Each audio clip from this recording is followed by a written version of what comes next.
Kota Bundi Lok Sabha seat देश में hot seat बन गई है। अब चुनाव की प्रक्रिया शुरू होने वाली है और अब से महज 12 घंटे बाद मतदान शुरू होगा। मैं अभी किशोर सागर तालाब पर हूँ, जहाँ पर ये कोटा शहर का लैंडमार्क है। कोटा शहर की सूरत और सीरत बदलेगी या यहाँ पर सीट बदलेगी। भाजपा के बागी प्रहलाद गुंजल चुनाव जीतेंगे या लोकसभा अध्यक्ष ओम बिरला चुनाव जीतेंगे। किसको ये सीट मिलेगी और कौन यहाँ का विजेता होगा? कोटा बूंदी लोकसभा सीट के बारे में मैं आपको थोड़ी सी जानकारी दे देना चाहता हूँ कि यहाँ पर भाजपा से लोकसभा अध्यक्ष ओम बिरला चुनाव में हैं और कांग्रेस से भाजपा के ही बागी प्रहलाद गुंजल खम ठोक रहे हैं। यहाँ का जातिगत गणित क्या है, इस सीट का समीकरण क्या है और इस सीट पर वो क्या आंकड़े हैं जिसकी वजह से उथल पुथल हो सकती है। अभी मैं किशोर सागर तालाब पर हूँ और शहर के प्रबुद्ध पत्रकार मेरे साथ हैं। वो पत्रकार जिन्होंने इस चुनाव को बड़े करीब से देखा है, कोटा शहर के 20 चुनाव को जिन्होंने अपने पूरे करीब से देखा है, वो मेरे साथ हैं। उनका आकलन क्या बोलता है, उनकी वाणी क्या बोलती है और वो क्या मानते हैं कि इस सीट पर कौन जीतेगा, कौन हारेगा। पूरा राज्य के बारे में बात करेंगे, देश के बारे में बात करेंगे और कोटा बूंदी लोकसभा सीट के बारे में बात करेंगे। मेरे साथ जुड़े हुए हैं कुछ वरिष्ठ पत्रकार जिनसे मैं आपको सबसे पहले मिला देना चाहता हूं। जो लोग जुड़े हुए हैं वो आपको इस सीट के बारे में पूरा इतिहास बताएंगे, पूरी जानकारी देंगे।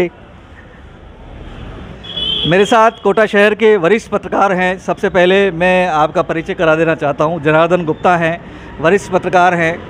धीरेन्द्र राहुल जी हैं, बहुत वरिष्ठ पत्रकार हैं। ओम कटारा जी हैं और अनिल भारद्वाज हैं और हरिवल्लभ जी मेघवाल हैं। तो इन सब से हम जानेंगे इस शहर में अब क्या होने वाला है। ये सीट जो पूरे देश में हॉट सीट बन गई है, इस सीट का परिणाम क्या होगा और किस तरीके से मतदाता का रुझान क्या है। सबसे पहले जनार्दन जी से शुरू करते हैं। तो जनार्दन जी, आप वरिष्ठ पत्रकार हैं जी। आपको क्या लगता है कि कोटा बूंदी लोकसभा सीट का रिजल्ट किसके पक्ष में रहने वाला है? देखिए, ऐसा है, दोनों प्रत्याशी बहुत दमदार हैं और दोनों में बहुत कांटे की टक्कर है। ओम बिरला जी का जो मेन मुद्दा है वो राष्ट्रीय लेवल पे के नाम से मोदी जी का चेहरा दिखाना और राष्ट्रीय हित की बात कर चुनाव वोट मांग रहे हैं। वहीं प्रहलाद गुंजल स्थानीय मुद्दे और विकास के बारे में बात कर रहे हैं। जातिगत समीकरण के हिसाब से देखा जाए के नाम से तो प्रहलाद गुंजल के साथ में राजपूत मीणा जाति है और क्या नाम से गुर्जर हैं, कुछ ब्राह्मण हैं, मुसलमान हैं, तो इनके सबके काफ़ी मात्रा में उनको वोट मिलेंगे।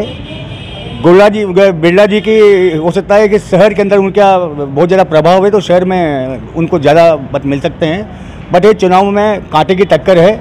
अब ये भाग्य का फैसला दोनों का कल ही हो पाएगा। इसी सवाल को लेकर मैं वरिष्ठ पत्रकार धीरेन्द्र राहुल जी हैं, उनसे बात करना चाहता हूँ। राहुल साहब, आपने बड़े नज़दीक से बहुत सारे चुनाव देखे हैं कोटा बूंदी क्षेत्र के। अब का चुनाव का जो परिप्रेक्ष्य है और पहले के चुनाव के परिप्रेक्ष्य हैं, उसके बारे में भी आपसे जानेंगे।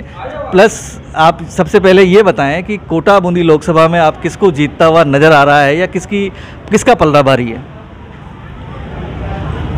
कोटा का जो इतिहास है और मतदाताओं का रुझान है, तो परंपरागत रूप से तो ये हिंदुत्व वाली सोच की सीट है। मतलब 1952 से लेकर आज तक का जो इतिहास है उसमें कांग्रेस जो है यहाँ से अपवाद स्वरूप ही जीतती रही है। कांग्रेस बराबर मुकाबले में कभी यहाँ रही नहीं। 84 में जो है सहानुभूति की लहर आई तो शांति धारीवाल जी जीत गए। फिर बाद में जो है एंटी इनकम्बेंसी का फैक्टर हुआ दाऊदयाल जोशी के खिलाफ, तो उसके बाद रामनारायण मीणा जीते, लेकिन वो एक साल या सवा साल ही वो सांसद रहे। तो कोटा में अपवाद स्वरूप कांग्रेस जीतती रही। लेकिन अब की बार का जो चुनाव है वो दरअसल सारे जितने भी जो अब तक के जो इतिहास है और जो उसके तथ्य हैं उन सब के बरखिलाफ जाकर के अब की बार का चुनाव हो रहा है। और इसमें सबसे महत्वपूर्ण बात यह है कि 4 महीने पहले चुनाव हुआ नवंबर में विधानसभा का, उसमें जो मतदान हुआ और अभी जो प्रथम चरण का जो मतदान हुआ पूरे राजस्थान में, उसमें ना 18% की गिरावट है। मतलब आप 2014 में जब मोदी जी आए उस समय मतदान का प्रतिशत बढ़ा, फिर 2019 में तो वो बिल्कुल शिखर के ऊपर था मतदान का प्रतिशत, काफ़ी ऊंचाई तक गया जी। और अब जो इन 4 महीने के अंदर जो हम देख रहे हैं, चेंज देख रहे हैं, तो ये चेंज जो है मतलब 18% वोटों की गिरावट। जाहिर है कि वो जो जिसको बोलते हैं आपकी लहर है, वो लहर तो कहीं है नहीं जी।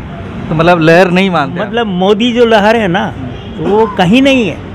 अगर होती तो उत्साह के साथ लोग जाते, वोट डालते और पेटियां भर देते, लेकिन प्रथम चरण में वो कुछ नज़र नहीं आ रहा। तो अब कुल मिला के स्थिति ये बन रही है कि राम मंदिर का जो मुद्दा है उसके बारे में तो स्थिति ये है कि 22 जनवरी के दिन जो है मतलब जो माहौल था देश के अंदर, उद्घाटन हुआ और देश में एक माहौल था। अगर 1 या 1.5 महीने के अंदर अंदर ये चुनाव करा लेते तो भारतीय जनता पार्टी निश्चित रूप से लौट के आती। अच्छा, तो आपका मानना है कि जो माहौल है राम मंदिर का वो कहीं ना कहीं कमज़ोर हो गया है? अब कुल मिला के क्या होता है कि जैसे आपने कभी समुद्र में अगर देखा हो, जब ज्वार आता है तो मीलों तक आगे तक मतलब ज़मीन के ऊपर जो है मतलब दौड़ता चला जाता है, लेकिन जब भाटा आता है और जब पानी उतरता है तो फिर वहाँ क्या है कि फिर मुद्दा नहीं रह जाता आपके पास, फिर कीचड़ है, कादा है और उसमें आप फंसे हुए हो।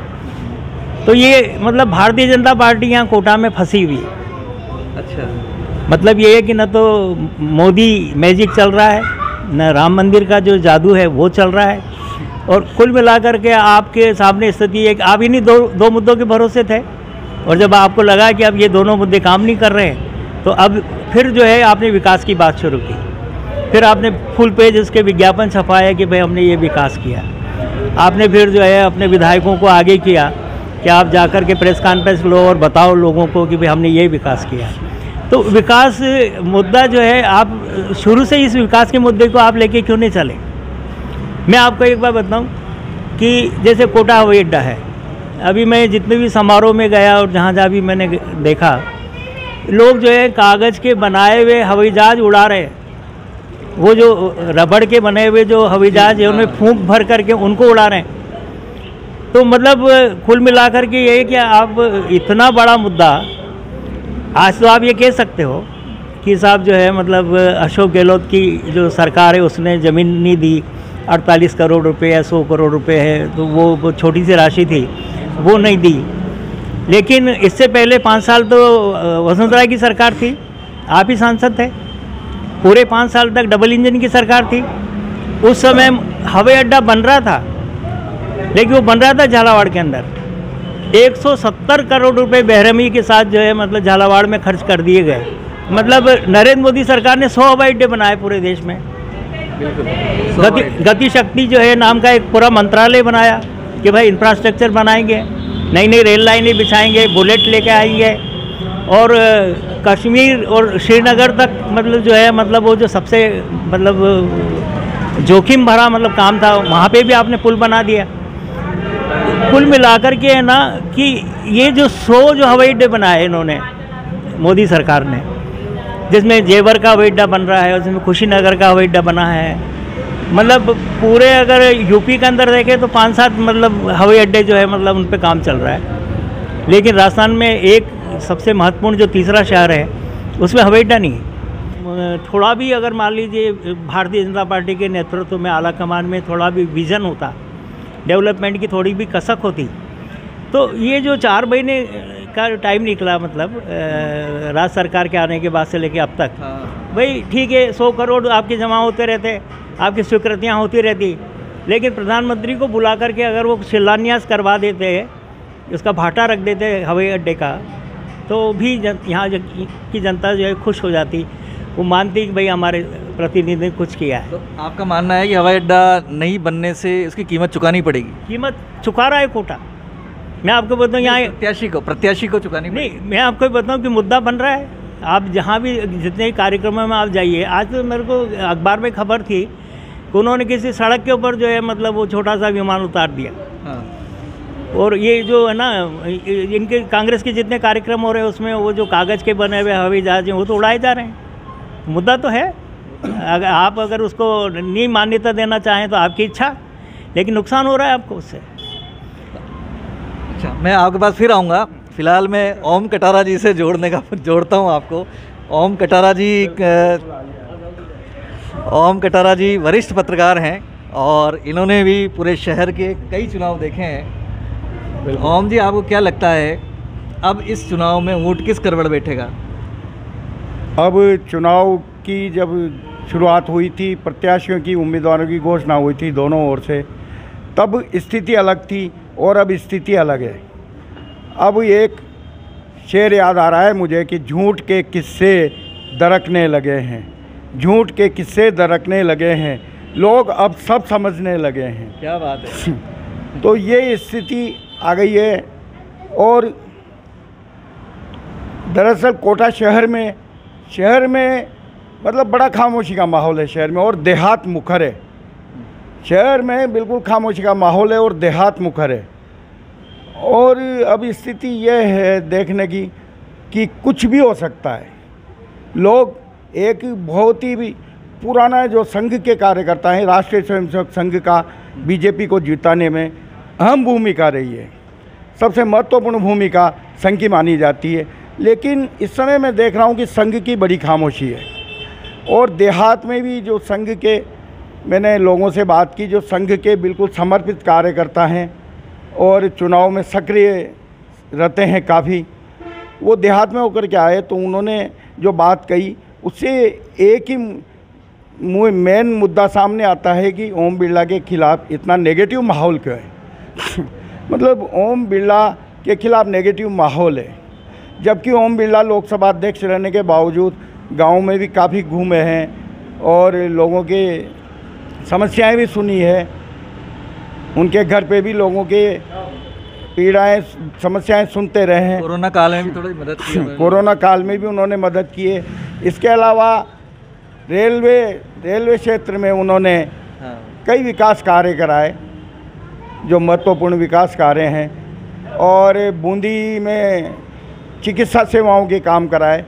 तो मतलब हम एकदम ये तो नहीं कर सकते कि ओम बिरला बिल्कुल नगण्य, मतलब विकास कार्य का कोई उनके पास एक भी वो नहीं है उपलब्धि नहीं है विकास की। लेकिन दरअसल जो विकास के काम हुए हैं उन पर सबसे बड़ी बात तो ये है कि हवाई अड्डे का जो मुद्दा है, कोटा में एयरपोर्ट का मुद्दा, उसने पानी फेर दिया है। क्योंकि इस मुद्दे को सबसे बड़ा ओम जी बिरला ने ही इसको फोकस किया, इस मुद्दे को, कि मैं कोटा में एयरपोर्ट ला दूंगा। कई उनके बयान, जब वो यहाँ पर ये विधायक भी थे कोटा दक्षिण से, तब से उन्होंने मुद्दा उठाया। और सांसद बनने के बाद वो बड़ी उम्मीद की जा रही थी कोटा में एयरपोर्ट आ जाएगा। देखो एयरपोर्ट क्या है, दरअसल एक अभिजातीय वर्ग से जुड़ा हुआ एक मुद्दा है। लेकिन चूंकि कोटा एक एजुकेशन हब है और यहाँ पर मतलब पूरे देश भर से, यहाँ तक कि विदेश से भी स्टूडेंट्स आते हैं, तो एयरपोर्ट इसलिए बहुत ज़रूरी है। फिर व्यावसायिक क्षेत्र भी है, तो इसलिए भी एयरपोर्ट को यहाँ पर कोटा में लाना ज़रूरी बताया गया है। वैसे राहुल जी ने अभी एयरपोर्ट वाली जो बात बताई कि झालावाड़ में किस तरह से एयरपोर्ट चला गया, और कोटा जो है, कोटा के पास सिर्फ देखने को ही रह गया कि एयरपोर्ट सिर्फ कागज़ की है, एक सपना जैसा रह गया एयरपोर्ट। अच्छा, राम मंदिर का मुद्दा जो है वो कितना कारगर होगा, क्या मानना है आपका? देखिए, राम मंदिर के मुद्दे पर मैंने जो बातचीत करी है, मतलब ये राम मंदिर का मुद्दा अभी इतना चल नहीं रहा कि जितना इसको माना जा रहा है, इतना नहीं चल पा रहा जितना इसको माना जा रहा है। और मोदी जी के नाम का भी सहारा लिया जा रहा है। कल मेरी नौजवानों से बात हुई थी, और वो भी महावीर नगर क्षेत्र में, जो कि बीजेपी का सर्वाधिक वोट जहाँ से बीजेपी को मिलते हैं। कोटा शहर में सर्वाधिक वोट जिस इलाके से मिलते हैं, तो वहाँ पर जो स्टूडेंट्स है, कोचिंग स्टूडेंट्स है और जो कंपटीशन कर रहे हैं ऐसे स्टूडेंट्स हैं, उनका कहना था कि भाई साहब, हम भी जो है, कौन नहीं करता, हम भी पूजा पाठ करते हैं, सब करते हैं, लेकिन हम सब समझ गए हैं सिस्टम बदलना चाहिए। पता नहीं क्यों एक युवा के अंदर भी एक अजीब तरह का जोश, मुझे कल जो बातचीत की मैंने कई युवाओं से तो ये देखने को मिला कि सिस्टम बदलना चाहिए और कहाँ तक मतलब वो पुरानी चीज़ों को ढोते रहेंगे। और ये तो कि राम मंदिर का जो मुद्दा है ये तो सब जान गए कि हम पढ़े लिखे हैं, नौजवान हैं, तो हम नहीं समझते क्या आपके हिसाब से प्रहलाद गुंजल बाजी मारेंगे? समझते क्या प्रहलाद गुंजल बाजी मार रहे हैं आपके हिसाब से? हाँ, मतलब अभी मतलब देहात के वोटर्स जिस तरह से देहात का माहौल है उस हिसाब से, और शहर में भी जो व्यूज़ ले रहे हैं शहर में भी, तो उससे मतलब बाजी नहीं मारे लेकिन टक्कर ज़बरदस्त है। और इस बार जो होगा मतलब कोटा के लिए लोग बात भी कर रहे हैं कि बहुत ही गजब होगा। मतलब कांग्रेस न भूतो न भविष्य है। मतलब इस बार का जो चुनावी रण है, जो चुनावी संघर्ष है, वो बहुत ही रोमांचक है। और इस बार जो होगा तो साख दांव पे लगी हुई है, बहुत बड़ी साख दांव पे लगी हुई है। और इवन यहाँ का जो चुनाव का रिजल्ट है वो नेशनल लेवल पे भी कहीं ना कहीं इफेक्ट कर सकता है क्योंकि मुद्दे जिस तरह से रेंग रहे हैं, ये जो एक तरह से कहें कि राम मंदिर का मुद्दा और पीएम मोदी के नाम का मुद्दा तो कोटा में दौड़ नहीं रहा, बल्कि वो रेंगने की स्थिति में लग रहा है। जो इसके प्रतिबद्ध हैं बीजेपी से, जो बहुत ही पक्के भक्त हैं उन्हीं तक सीमित लग रहा है मुझे। पर बाकी मैंने पढ़े लिखे नौजवानों से भी बात की, और संघ का जो एक बहुत पुराना मैंने बताया आपको, बहुत ही पुराने जो अभी भी शाखा में जाते हैं, उनसे मेरी बात हुई तो उनका कहना था कि भाई साहब कुछ नहीं। मैंने कहा यार आप तो बताओ जीत कौन रहा है? कुछ नहीं कर सकते कि एक ही शब्द था उनका, एक ही लाइन, कुछ नहीं कर सकते। तो इसका मतलब आप समझ जाओ कौन भारी है कौन नहीं है और किसको कितनी मशक्क़त करनी पड़ रही है। मतलब जीत इतनी आसान नहीं है कोटा की, जो शुरू में समझी जा रही थी कि इतने लाख से जीतेंगे।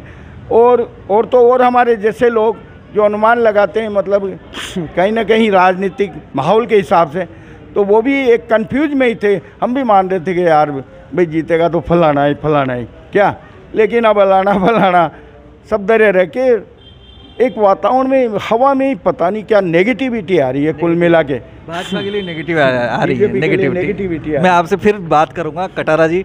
फिलहाल हमारे जो ग्रेटर प्रेस क्लब के महासचिव हैं अनिल भारद्वाज, और बड़े युवा और जुझारू पत्रकार हैं, मुखर पत्रकार हैं और बिल्कुल स्पष्ट वक्ता हैं। तो अनिल जी, आपको क्या लगता है चुनाव में क्या होगा?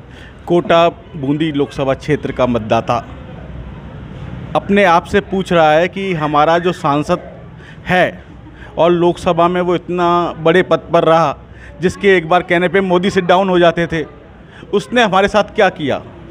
वो मतदाता अपने आप से पूछता है क्या मेरे गुरुजनों को 20,000 शॉल उड़ाने के साथ ही उसकी इतिश्री हो गई?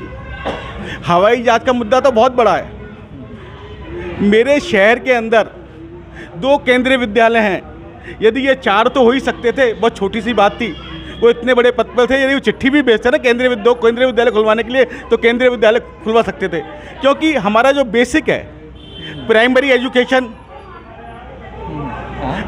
एजुकेशन, ट्रांसपोर्टेशन, वाटर, इलेक्ट्रिसिटी, मतलब कोटा लोकसभा क्षेत्र का एक बहुत बड़ा क्षेत्र है। कोटा दक्षिण जो कोचिंग नगरी कहलाता है, वहाँ पे मैं देखता हूँ कि पानी के टैंकरों से पानी आ रहा है। अब इलेक्शन के पास हम कह रहे हैं कि साहब हम पाइपलाइन डाल रहे हैं, ये डाल रहे हैं, बोला भाई हम सो रहे थे क्या? और हर मतदाता ये चाहता है कि उसकी सुनो तो सही। माना चुनाव राष्ट्रीय स्तर पर हो रहा है, 400 पार मोदी जी जाएंगे, पर भैया मेरे घर में सामान्य ब्रेड एंड बटर जो रोटी के लिए आटा तो दो ना यार, वो भी नहीं देना चाहते आप। शहर की स्थिति ऐसी हो गई है कि बड़े मुद्दे तो छोड़िए, हम जब भी शहर का मतदाता कहता है कि मुझे सड़क चाहिए, पानी चाहिए, आप कहते हो राष्ट्रीय मुद्दे पे चुनाव हो रहा है। भाई जब जयपुर में चुनाव होगा तो क्या होगा? डबल इंजन की सरकार के लिए चुनाव हो रहा है। दिल्ली में क्या होगा? सब नेशनल मुद्दे पे हो रहा है। तो ये तो बताओ लोकल मुद्दे पे कब होगा?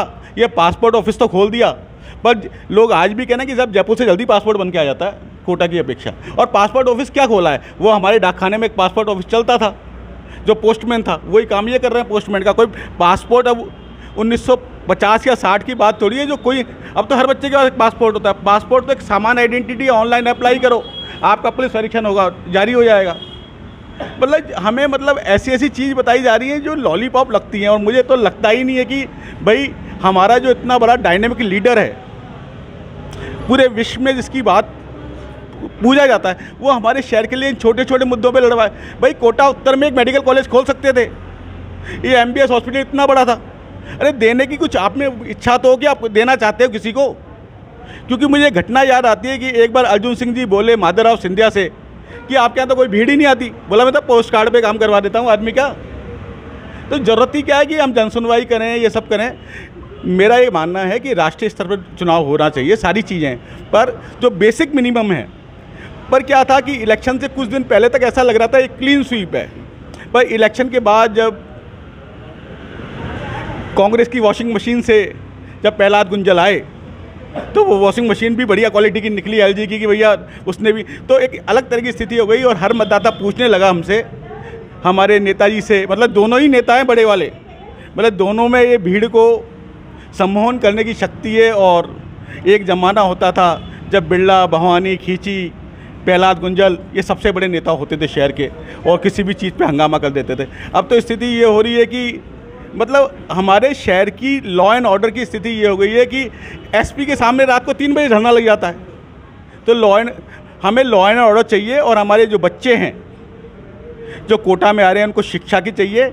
और आप बेसिक मिनिमम दे दो यार भैया, स्कूल दो, कॉलेज दो, मेडिकल की फैसिलिटी, ट्रांसपोर्टेशन चालू कर दो भैया, इलेक्ट्रिक की बसें चालू कर दो, इससे थोड़ा अच्छा थोड़ी स्थिति हो। हमें बुलेट ट्रेन नहीं चाहिए, हमें तो वही दे दो खटारा गाली DMU चलने वाली जो कोटा डकनिया के बीच में चले। हमें 500 करोड़ का रेलवे स्टेशन नहीं चाहिए, हमें तो ये चाहिए। अब स्थिति हो गई, हम 500 करोड़ के रेलवे स्टेशन पे जाते हैं। पहले जब मैं बच्चा था तो देखता था पानी वाली बाइयाँ गर्मी के मौसम में पानी पिलाया करती थी, अब वो तो सब गायब हो गई। हर जगह 5 रुपये का 10 रुपये का पानी लेना पड़ता है। तो गरीब आदमी 20 रुपये का पानी लेना पड़ता है, 5-10 रुपये का, मतलब बहुत सी जगह वाटर मशीनें लगा रखी जो 5 रुपये में भी देते हैं। कहते नहीं, तो मुद्दे की बात है कि अब क्लीन स्वीप नहीं है। क्लीन स्वीप नहीं है। हमारे नेताजी शक्तिनगर से बाहर आ चुके हैं और उन्होंने बहुत प्रयास, बहुत मेहनत कर रहे हैं। और सबसे बड़ी बात है, इस चुनाव ने बिरला जी को कुछ दिया हो या नहीं दिया हो, माने ने प्रहलाद गुंजल को कुछ दिया हो या नहीं दिया हो, हमारी अमिता भाभी जी, अमिता बिरला बहुत बड़ी स्थापित नेता हुई है और वो हर गली में, हर मोहल्ले में नजर आ रही हैं। और मतदाता मतदान करेगा, गांव का मतदाता बोल रहा है। शहर का मतदाता चालाक होता है क्योंकि पढ़ा लिखा आदमी होता है, वो बोलता नहीं है पर वो वोट देगा। और जैसे ही मतपेटियाँ खुलेंगी, EVM खुलेंगी, तो आपको ऐसे नतीजे आएंगे जो आप सोच भी नहीं सकते। और मेरा तो ये विश्वास है कि बिरला जी विजयश्री प्राप्त करेंगे, पर यदि वो विजयश्री प्राप्त नहीं कर सकते तो मोदी सरकार 199 पे आके टिक जाएगी। 199 से 200 का फिगर नहीं जाएगा। मोदी सरकार पे भी बिरला जी का इफेक्ट पड़ेगा। ये मैं आपसे बाद में पूछूंगा। पहले हरिवल्लभ जी जार के प्रदेश अध्यक्ष हैं, हरिवल्लभ मेघवाल। जो हरिवल्लभ जी, कैसा माहौल चल रहा है कोटा में? कोटा में संसदीय क्षेत्र में जिस से अभी चुनाव प्रचार तो समाप्त हो ही गया है और लगभग जनता के पाले में बात जा चुकी है कि जनता मतदान किस स्तर पे करती है, किस तरह से करती है, जनता का रुझान क्या है। अभी विधानसभा चुनाव निपटे हैं, विधानसभा चुनाव के परिणाम आप लोगों ने देखे हैं। मैं जहाँ तक समझता हूँ कि सत्ता केंद्र में सत्ता थी, सारी चीज़ें थी। ओम जी लोकसभा अध्यक्ष थे और लोकसभा अध्यक्ष होते हुए भी उनको आधी सीटें यहाँ से खोनी पड़ी। ये एक बहुत बड़ी एक चिंतन का विषय है। और चिंतन के विषय के बाद में ओम बिरला जी को बिल्कुल भी ये नहीं रहा। राजनीतिक दलों में जो क्रूरता पैदा हुई है टिकट बंटवारे को लेकर, देखो आज प्रहलाद गुंजल को कांग्रेस में क्यों आना पड़ा, एक राजनीतिक दल की क्रूरता ये स्पष्ट नजर आ रही है। यदि प्रहलाद गुंजल ने पार्टी छोड़ के यहाँ तक आया है, चूँकि ये जानते हैं, पूरी हाड़ौती जानते हैं कि प्रहलाद गुंजल एक ज्वलंत लीडर है और वो एक ज़मीन का लीडर है, उसके साथ जनता है और जनादेश लेके रहेगा वो। लेकिन आज बिरला जी ने जो व्यवस्थाएं हमारे हाड़ौती को दी है, जिससे मूलभूत व्यवस्थाओं की बात कर रहे हैं आप, ट्रांसपोर्टेशन की बात कर रहे हैं, एयरपोर्ट की बात कर रहे हैं। और अभी हमारे जो मित्र थे अनिल जी, वो बता रहे हैं कि यहाँ पे इन्होंने केंद्रीय विद्यालय, 2 केंद्रीय विद्यालय थे, 2 केंद्रीय विद्यालय बढ़ाकर 4 कर देते तो हमारी जनता को क्या नाम से कुछ न कुछ राहत मिलती। दूसरी बात, हमने अभी जो आंकलन आ रहा है, पब्लिक जो बोल रही है वो इस तरह से गुजर वोट है, तो बताते हैं कि गुजर वोट 1.5 लाख से ऊपर यहाँ पे वोट हैं और वो गुजर वोट, जहाँ भी गुजर समाज का मामला चलता है, गुजर समाज के लोग संभ्रांत तरीके से कहते हैं कि गुंजर साहब को वोट देंगे। कोई भी व्यक्ति के मुंह से इस तरह की अशिष्ट भाषा का प्रयोग नहीं सुना, जबकि लोग कहते हैं साहब गुजर है, गुजरों की भाषा होती है और इस तरह की बात, लेकिन ऐसा कुछ नहीं सुना। तीसरी बात ये है कि SC/ST के वोटों का जहाँ सवाल आता है, पूरे देश में एक सवाल उठा है कि यदि मोदी जी 370 पार कर गए तो आरक्षण समाप्त कर देंगे। ये बात कहाँ से उठी, इस पर भी एक चिंतन करने वाला विषय है, क्योंकि 370 पार करने के बाद ये पहले भी समाचार पत्रों में प्रकाशित हो चुका है कि यदि मोदी जी को पूरी सत्ता मिली तो आरक्षण बंद कर दिया जाएगा, संविधान बदल दिया जाएगा। इस तरह की बातें कई दिनों से चल रही है, लेकिन तथ्य सामने नहीं आए। आज मोदी जी को स्पष्ट करना पड़ रहा है कि यदि कोई आरक्षण बंद करेगा तो उसका खुलकर हम मुकाबला करेंगे। आरक्षण बंद, बाला साहब ठाकरे भी आ जाएं तो, बाला साहब, वो भीमराव अंबेडकर साहब भी आ जाएं तो संविधान नहीं बदलेंगे।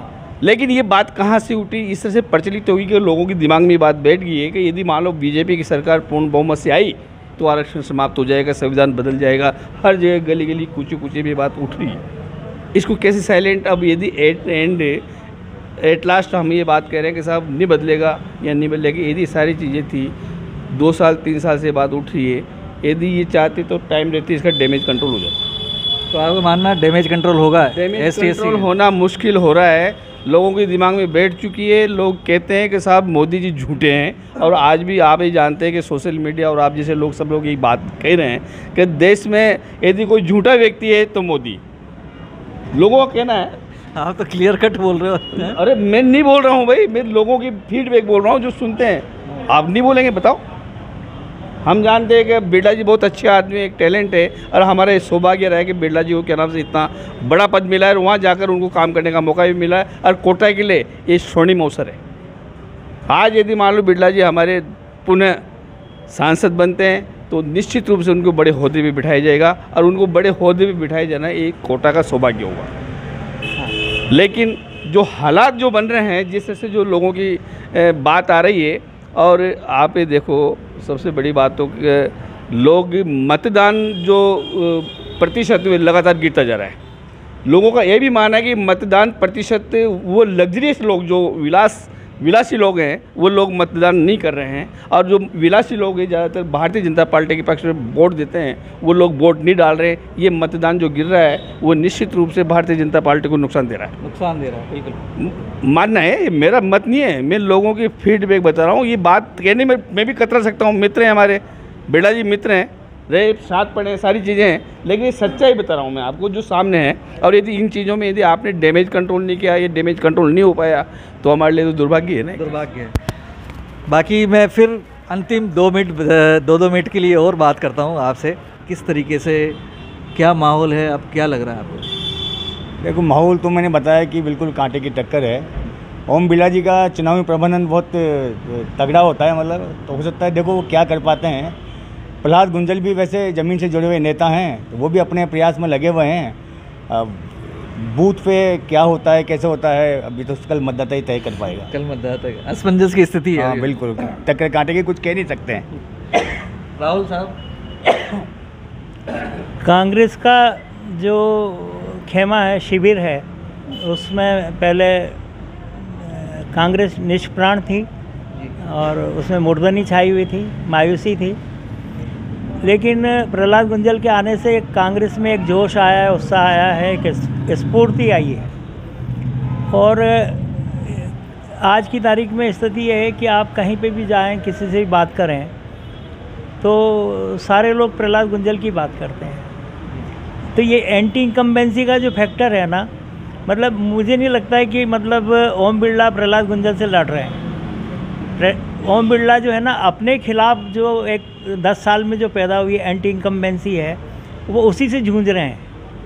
मतलब और कांग्रेस का जो वोट है वो बहुत बड़ा हो चुका है, मतलब उसका जो वोट बैंक है उसका साइज़ बहुत बड़ा हो गया। साइज़ में बड़ा हो गया कि जो गुजर हैं वो कम से कम 1,80,000 हैं, लेकिन ये भी है कि 4.5 लाख जो है ना, मतलब 20,88,000 वोटर हैं कुल, उसमें से 4.5 लाख दलित वोटर हैं। मेघवाल हैं, बैरवा हैं, जाटव हैं, खटीक हैं, तो ये सारी जातियों का वोट बैंक जो है करीब 4.5 लाख के आसपास है। आपको अगर याद हो तो 62, 67 और 71 में ये दलितों के लिए आरक्षित सीट रही है कोटा, जब भूखालाल बेरवा 3 बार लगातार भारतीय जनसंघ से जो है मतलब ये रहे, मतलब सांसद रहे। तो कुल मिलाकर के ये है कि एक तो दलितों का बहुत बड़ा वोट बैंक है, कम से कम 2 लाख से ज़्यादा मुसलमान हैं, 2.25 लाख के आसपास मुसलमान हैं। अब 1,80,000 उसमें गुजर जुड़ गए। और आप देखें कि जो मीणा वोटर हैं, मतलब जब रामनारायण मीणा जब कांग्रेस से खड़े हुए और जीते, तो मीणा वोट तो भारतीय जनता पार्टी से खिसक करके पहले ही मतलब कांग्रेस के खेमे की ओर जाना शुरू हो गया था। लेकिन अब स्थिति ये है कि जो चेतन पटेल है, पढ़ा लिखा है, इंजीनियर है, काफ़ी सौम्य और मतलब विनम्र आदमी है। तो मतलब ये कि आप यहाँ से दिगो से शुरू करके आप पीपलदा और खातौली तक चले जाइए, आप पूरा का पूरा बेल्ट, उसको है ना चेतन पटेल को लोगों ने समझाया कि भाई तुम गुजरों को हरा करके जो है मतलब तुम यहाँ मैदान में आए हो, और गुजरों के प्रति तुम्हारा जो है मतलब वो जो वैमनस्यता का भाव है तो वो है, तो इसको तुम बदल सकते हो। तुम्हारे लिए गोल्डन मतलब अवसर है कि तुम जो है मतलब प्रहलाद गुंजल का जम कर के प्रचार करो और गुजरों की सहानुभूति अर्जित करो, ताकि लंबी रेस का घोड़ा बन सको, ताकि आप आने वाले 20 साल 25 साल तक भी अगर राजनीति करो तो उसमें मीणों का भी और गुजरों का भी आपको मतलब वो मिले, आपको मतलब समर्थन मिले। अब मैं आपको बताऊं कि मुझे बड़ी चिंता होती है, मतलब मैं देखता हूं जैसे कि डॉक्टर किरोड़ी जैसा लीडर, जिसने एक बार तो अपनी मतलब पार्टी के निर्दलीय उम्मीदवार खड़े करके अपनी छोटी पार्टी बना करके और उन लोगों को 4-4 लोगों को जितवा दिया, 8-8 लोग जो है नंबर 2 के ऊपर आए पूरे राजस्थान के अंदर। इतना ज़बरदस्त माहौल डॉक्टर किरोड़ी ने बना दिया। अब वही डॉक्टर किरोड़ी तीसरी बार जो है मतलब कोटा में आया, और हालत ये है कि सुल्तानपुर और उनके गाँव के अंदर जो है उनकी सभाओं में 1100 लोग, 1000 लोग, 500 लोग, इससे ज़्यादा लोग जुट नहीं रहे। मतलब जो मीणा वोट है वो इनके साथ नहीं है, गुजर इनके साथ नहीं है, मुसलमान इनसे परे जा रहे हैं, और बाकी का जो एक माहौल बन गया है, जो एक एंटी इंकम्बेंसी का जो माहौल है, वो उससे जो है मतलब फाइट करना भारतीय जनता पार्टी के लिए बड़ा है। लेकिन फिर भी मैं एक संभावना देखता हूँ कि पिछले चुनाव में जब शांति धारीवाल के साथ प्रहलाद गुंजल का संघर्ष हो रहा था कोटा उत्तर में, तो हर तरफ शोर था कि धारीवाल हारेगा, प्रहलाद गुंजल जीतेगा। जिससे बात करते थे वो यही कहता था कि साहब प्रहलाद गुंजल जीत रहा है। लेकिन जब रिजल्ट आया तो वो 2000 वोटों से प्रहलाद गुंजल हार गए। तो कई बार क्या होता है कि शोर बहुत ज़्यादा होता है लेकिन वोट नहीं होता आपका, मतलब तो ये भी संभावना एक उसमें नज़र आती है कि भैया कहीं अगर ऐसा हुआ। दूसरी बात ये है कि भारतीय जनता पार्टी का जो वोटर है वो बहुत तगड़ा वोटर है, वो आसानी से बदलता नहीं है। लेकिन ये है कि अगर भारतीय जनता पार्टी के वोटर में ही अगर नाराज़गी है और वो घर से बाहर नहीं निकलता, तो वोट का साइज़ तो मान लीजिए 100 में से 70 वोट आपके हैं, लेकिन 70 में से मान लीजिए 20 लोग जो हैं वोट डालने नहीं गए, तो आप तो बराबरी में आके खड़े हो गए ना 50% पे, वो 50% सामने वाला। तो मतलब है ना, मतलब बहुत ही कांटे का मतलब मुकाबला है, मतलब क्या कहा जाए, मतलब कुछ भी अप्रत्याशित घट सकता है, मतलब कुछ भी अप्रत्याशित घट सकता है। कटारा जी फिर आपसे मिलना, कटारा जी अब आपका क्या विचार है? मतलब लास्ट क्या स्थिति है, अब कल मतदान होने वाला है। हाँ। देखिए सारा दारोमदार मतदान के परसेंटेज पर है कि कितना प्रतिशत मतदान होता है, और उसमें भी जो जातिगत वोट हैं, अभी प्रहलाद गुंजल जी जो है वहाँ पर घंटाघर पे गए गुंजल, और उन्होंने मुस्लिमों से कहा, जो मुस्लिम बहुल आबादी हो, कि 100% वोट डलना चाहिए। अब उन्होंने जो बात कही वो ट्रोल हो रही है, बीजेपी वाले उसको ट्रोल कर रहे हैं, वो करें कि हिंदू हो तुम भी जागो, तो इसको मतलब हिंदू मुस्लिम कन्वर्ट का भी कोशिश की जा रही है चुनाव को। अच्छा। तो अब वो इन चीज़ों का कितना असर होता है, जातिगत समीकरण जहाँ तक सवाल है, तो देखो जातिगत समीकरण इस समय गुंजल जी के पक्ष में ज़्यादा दिख रहे हैं। जो जातियों के मतदाता संख्या जिन जातियों की ज़्यादा है, गुजर और मुस्लिम वोट तो हैं ही सही, गुजर है, और मीणा वोट का भी रुझान जो है, मतलब ये नहीं है कि वो बीजेपी की तरफ है, ऐसा नहीं है। ब्राह्मण राजपूत, और जैसा कि मैंने पहले बताया था कि युवा, अब युवा एक बड़ी ताकत है, युवा बड़ा फेर बदल करेगा। कोटा में रोजगार और महंगाई का मुद्दा ये दिमाग में चल रहा है। अभी पिछले कुछ दिनों से ही, जब से चुनाव शुरू हुए हैं, ये मुद्दा ज़ोर से चल रहा है। कोटा में उद्योगों को देखो आप, करीब 150 उद्योग बंद हो गए यहाँ पर पिछले 3 दशक में। 150 उद्योग बंद हो गए और एक भी उद्योग चालू नहीं हुआ। कहते हैं कि ओपीसी फैक्ट्री बिरला जी के मित्र ने चलाई है, लेकिन वो चली नहीं है। वो फैक्ट्री चलने की नहीं है, वहाँ ईंटें बनती है शायद। जो फैक्ट्री का प्रारूप था, हमने देखा है कि किस तरह के वहाँ पर मतलब एक स्टेटस था फैक्ट्री का, ग्लैमर था, लोगों को भरपूर तनख्वाहें मिलती थी, लोगों की अच्छी आराम की ज़िंदगी थी। वो सब बेचारे मेहनत करते थे लोग, तो उनको पूरा परिश्रम का फल मिलता था। ये चीज़ें नहीं। तो रोज़गार भी बड़ा मुद्दा है कोटा में युवाओं से, जैसे कि मैंने बात करी। और राम मंदिर का मुद्दा और मोदी जी का नाम इस चुनाव में कोई खास असर नहीं डालने वाला। कोई खास असर रोजगार और महंगाई और रोजगार 2 बड़े मुद्दे इस समय नज़र आ रहे हैं। और जो प्रतिबद्ध वोटर है बीजेपी का, वो तो खैर देगा ही सही, पर सवाल ये है कि उनका जो वोटर वो कितना परसेंटेज रहता है ना। और जातिगत वोटिंग, इस पर निर्णय जो है, जीत हार का निर्णय लगता है मुझे कि तय होगा। और बूथ स्तर पे भी देखना पड़ेगा कि बूथ स्तर पे हम जब जाते हैं तो एक माहौल नज़र आता है कि किसके कितने एजेंट बाहर भी बैठे हैं, क्या माहौल है। तो जिसका बूथ कंट्रोल ज़्यादा होगा, बूथ पर ज़्यादा मजबूत होगा, वो भी बाजी मार के ले जाएगा। शहर और देहात तक यही पोजीशन है। आप कुछ कहना चाहते हैं? कि जो पुराना ट्रेंड चला हुआ आ रहा है, जो देख रहे हैं हम लोग, मतलब राहुल जी ने बोला अभी के नाम से, वोटिंग प्रतिशत जितना ज़्यादा होगा उतना बीजेपी को फ़ायदा मिलेगा। यदि वोटिंग परसेंटेज कम रहेगा तो उसका फ़ायदा कांग्रेस को ज़्यादा मिलेगा। कि वोटिंग परसेंट क्या रहता है और रिजल्ट क्या आने वाला है। मतलब वोटिंग परसेंट पे ये पूरा रिजल्ट तय करेगा कि क्या होगा। पूरी रात है बीजेपी के पास, क्या वो जो कुछ कर सकते हैं वो कर लें। वोट ज़्यादा से ज़्यादा अगर डलवा सकते हैं डलवा लें, फिर बाजी पलट सकते हैं। बाजी पलट सकती है। आपका क्या ख्याल है राहुल जी ने जो कहा उसके ऊपर? वोट मैनेजमेंट इन काउ बेल्ट, हिंदी पट्टी में वोटों का मैनेजमेंट हमारे सांसद ओम बिरला से बढ़िया किसी का नहीं हो सकता। पर जब आदमी ये सोचने लग जाए कि बेगर्स आर नेवर चूजर्स, भिखारियों के पास कोई अधिकार नहीं होता चूज़ करने का, ऐसी स्थिति नहीं है। 5 किलो का गेहूँ हो सकता है आपको वो करे, पर क्या है कि घर में जो विरोध हो रहा है, जो लोग कह रहे हैं, मतलब आदिवासी परिषद, भारत विकास परिषद और जो भारतीय मजदूर संघ के जो और लोग कह रहे हैं कि भाई साहब हम भी लड़े थे आज से 15 साल पहले चुनाव, तो ये वही लोग थे जो माला पहना रहे थे इजयराज सिंह जी को। तो ये सब चीज़ें धीरे धीरे आ रही हैं, और जब आ रही हैं, जब पोलिंग होगी, जो व्यक्ति 5 बजे तक बूथ पर खड़ा रहेगा वही विजय प्राप्त करेगा। जो 6 बजने में 1 मिनट पहले भी हट जाएगा, क्योंकि बहुत ही क्रूशल चुनाव है। हर व्यक्ति वोट पर ध्यान दे रहा है, पर जो लोग एलिट क्लास के लोग हैं, जो लंबी कारों में चलते हैं और एसी में चलते हैं, वो कल धूप पड़ गई तो घर से बाहर ही निकल के नहीं आएंगे यदि 12 बजे तक वोट नहीं दिया, और शाम को 5 बजे तो चाय पियेंगे।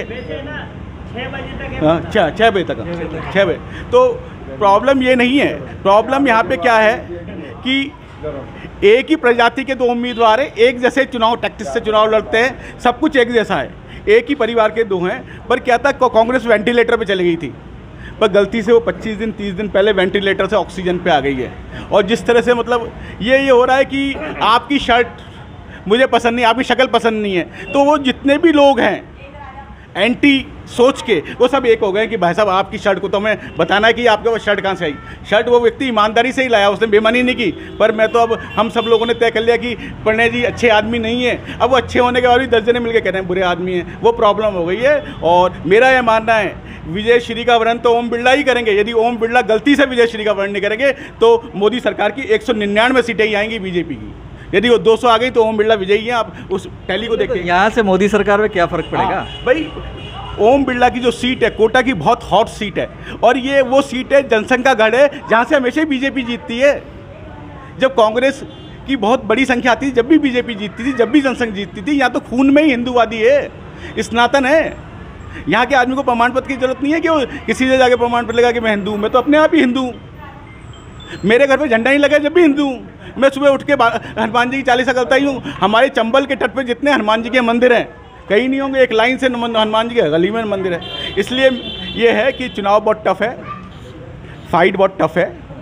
गांव का मतदाता बोल रहा है, शहर का मतदाता चुप है। बस शहर का मतदाता बहुत चालाक है, वो कुछ भी कर सकता है। हमें फॉर ग्रांटेड नहीं लेना चाहिए कि साहब वो जाएगा, वो संघ का कार्यकर्ता है इसलिए वोट देगा, या कांग्रेसी है इसलिए वोट देगा, ऐसा कुछ नहीं है। पर यदि ये मतदान प्रतिशत 65% होगा, 68 होगा और 70 होगा, तो बिरला जी 100% जीतेंगे। और ये 58 और 60 ही रह गया तो फिर तो ईश्वरीय शक्ति और कोई चमत्कार ही उनको बचा पाएगा। तो यही रात अंतिम, यही रात भारी। ये थे कोटा शहर के वरिष्ठ पत्रकार जिन्होंने कई चुनाव इस शहर के देखे हैं, और ये बिल्कुल ज़मीनी ग्रास रूट से जुड़े हुए लोग हैं जो बिल्कुल सतही रूप से विश्लेषण कर सकते हैं इस बात का कि यहाँ पर क्या माहौल है, किस तरह का माहौल है, कौन जीत सकता है। लेकिन सबसे बड़ी चौंकाने वाली बात यह है, हमने इस पूरे विश्लेषण में बात की, सभी लोगों से बात की, सबसे ज़्यादा चौंकाने वाली बात यह है कि पिछले 10 साल से ओम बिरला यहाँ के सांसद हैं, तो उनकी एंटी इनकम्बेंसी अपने साथ में है। लेकिन कांग्रेस पुनर्जीवित यहाँ पर हुई है क्योंकि प्रहलाद गुंजल एक ऐसे कैंडिडेट हैं जिनके खड़े होने की वजह से पूरी कांग्रेस में ऊर्जा आ गई है। तो ऊर्जा का मुकाबला एंटी इनकम्बेंसी से है। हालांकि माइक्रो मैनेजमेंट में ओम बिरला इतने दक्ष हैं कि बूथ से आदमी निकालने के लिए, बूथ से आदमी पहुंचाने में उनको दक्षता हासिल है। साथ ही वोट का मैनेजमेंट उनका तगड़ा है। इस वजह से कहीं ना कहीं फाइट जो है वो इतनी तगड़ी है कि किस वजह से कौन कब बाजी मार जाएगा ये कहा नहीं जा सकता।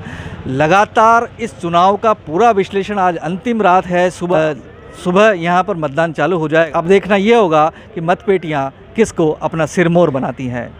पीटीवी हिंदुस्तान के लिए कोटा से प्रणय विजय।